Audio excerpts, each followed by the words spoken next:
Good day everyone. So this is the tutorial of installation of Ubuntu Linux on VirtualBox. So first thing first, una nating gagawin ay mag-install muna tayo ng ating VirtualBox. So mag-search lang tayo dito sa ating browser. What any prefer, kung anong prefer yung browser yan. Then makikita nyo dito yung pinaka first link niya is yung Oracle VM VirtualBox. So how to download is click nyo lang itong download button dito. So, yung VirtualBox na rin is 7.0. Then, makikita nyo dito yung option. Like, kung naka-Windows kayo, click this window host. Kung naka-Mac naman kayo, this is the option for Mac. And for Linux is ito. So, atin ay Windows. So, click lang natin tong Windows na to. Then, ayun. Actually, na-download ko na siya. So, makikita na lang natin siya dito sa ating download tab. So, nandito na yung kanyang VirtualBox. So, madali lang siyang i-install. Click-click nyo lang siya doon. Then, agree. Yung may mga agreement kasi.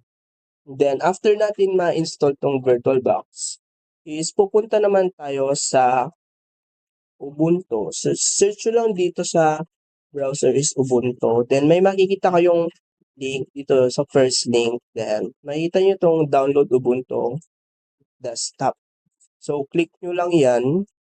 Then, makikita nyo naman dito yung download button. So, ang Ubuntu nga pala natin guys is 5.6 GB. Then, click nyo lang yung download. Then, antayin nyo.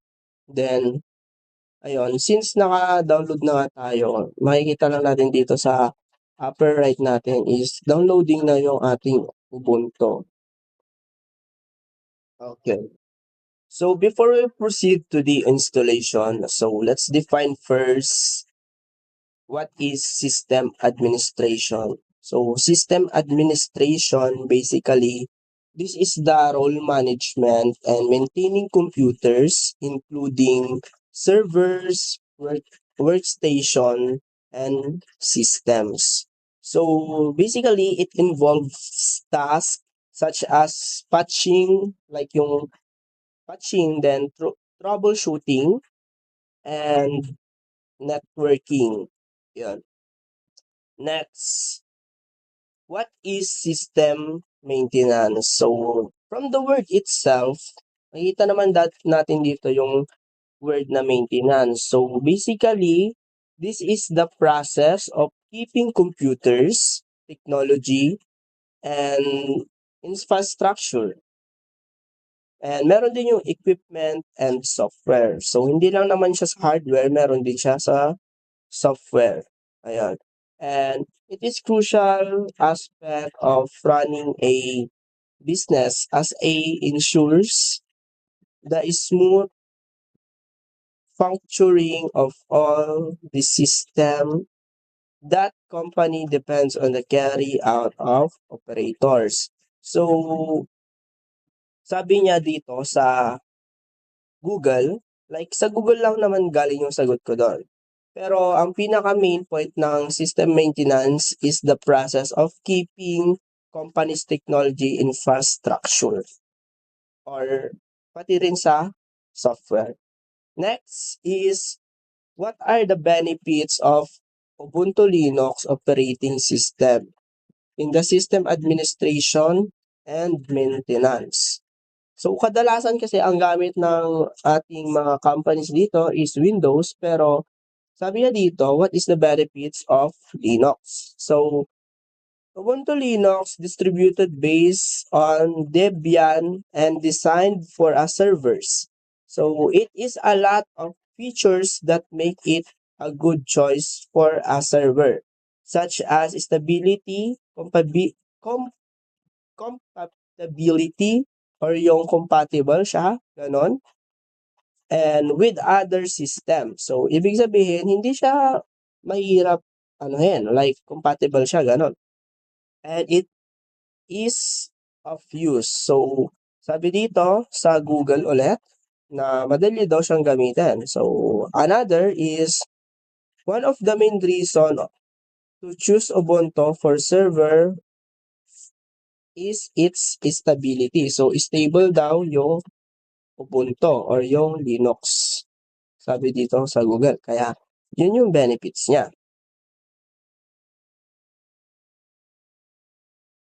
Now, let's proceed to the installation of Ubuntu Linux. So, first things first, you need to go to the VirtualBox. Yan. So, open nyo lang siya. Then, after yan, makikita nyo to. Then, click nyo yung new here. Nag-away pang pusa. Then, dito naman sa name, kahit anong name yung ilagay nyo dyan, basta wag naman yung kakaiba. Like, for example, this is my last name. Sarmiento. After nyan, dito naman sa ISO image, is, ang kukunin mo dito is yung directory ng iyong Ubuntu. So, paano nga ba makita yon? So, after mo kasi ma-download tong Ubuntu na to, makikita mo yung directory niya dito sa download tab. Then, makikita mo tong file na Ubuntu. And sa gilid nito is may makikita kang icon ng folder. So, click mo lang yan. And makikita mo, pupunta ka na sa directory ng Ubuntu.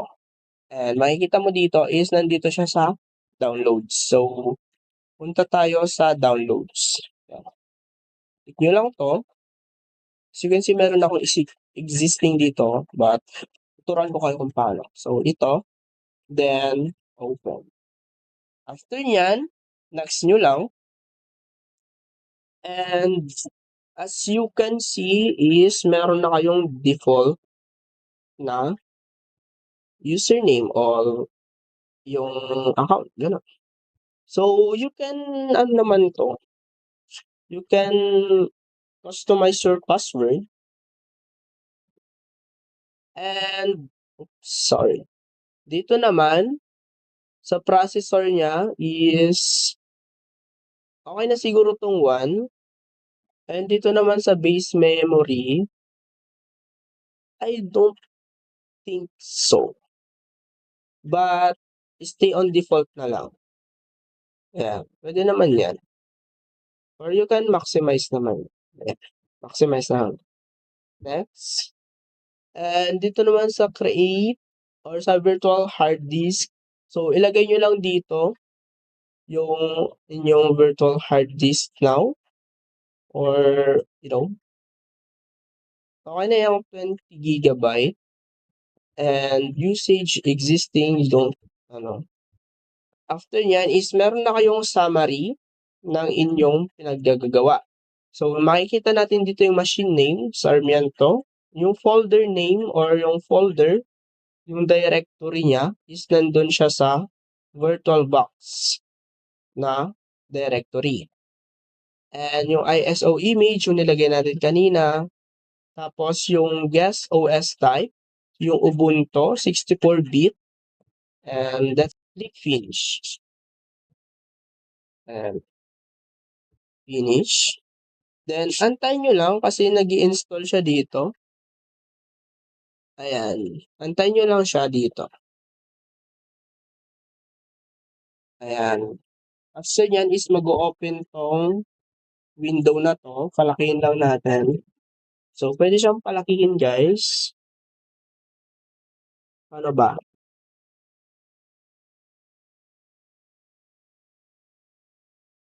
Basta pwede siyang palakihin. Dito sa view din, full.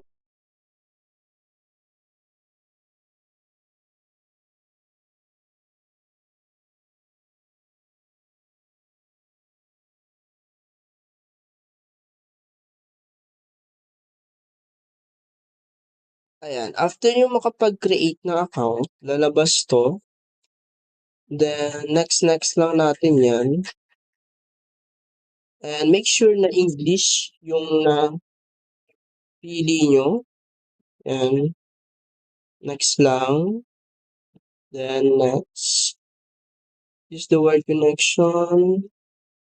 Install Ubuntu. Then enter installation. Next.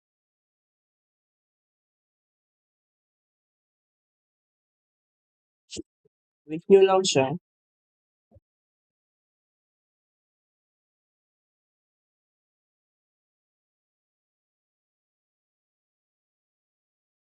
Then, yeah. Next nyo lang. Then, you can create your account here. So, mag-create lang tayo. Yeah. So, input your email or, yeah, my name. Input your name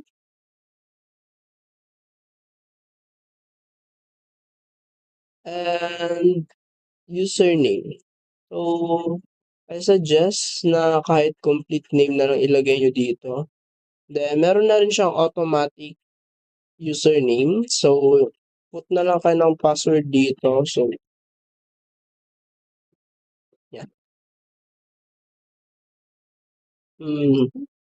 Then, confirm password lang.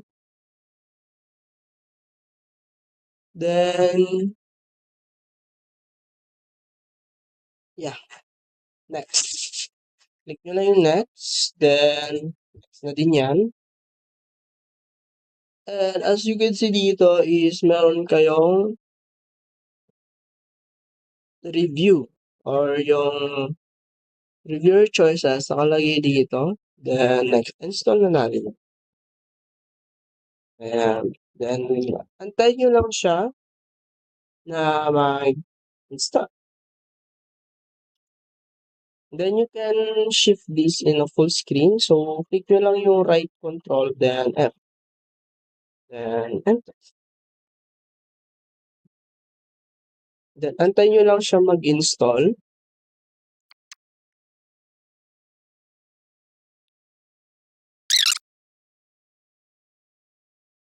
So, after niya ma-install, restart natin siya para matry natin. So, click nyo lang yung restart now. Then, magpa-pop up yung window na yan. Ayan. So, naalala nyo pa ba yung nilagay nyong password kanina? Yun yung ilalagay natin dito pag lumabas yung virtual chuchu.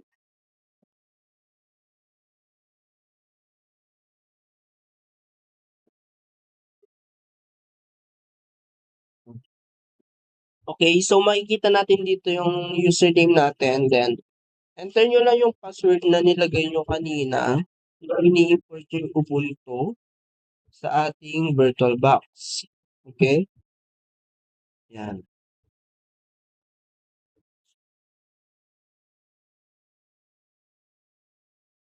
Then, mag-antay lang tayo.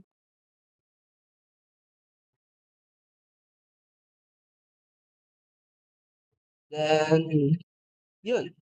After ng pag-sign in natin sa Ubuntu is mapapasok na tayo dito. Yan. Next, then finish. Then, pwede nyo naman itong i-test kung gumagana ba talaga siya. So, mag-open tayo dito. So, mag-open tayo ng browser. And wait nyo lang siya kasi naglo-loading. Then, try to search something. YouTube, ganun. YouTube.com. So, ayun. So, that's it. So, this is the tutorial of how to install Ubuntu Linux on VirtualBox. So, thank you so much and have a nice day.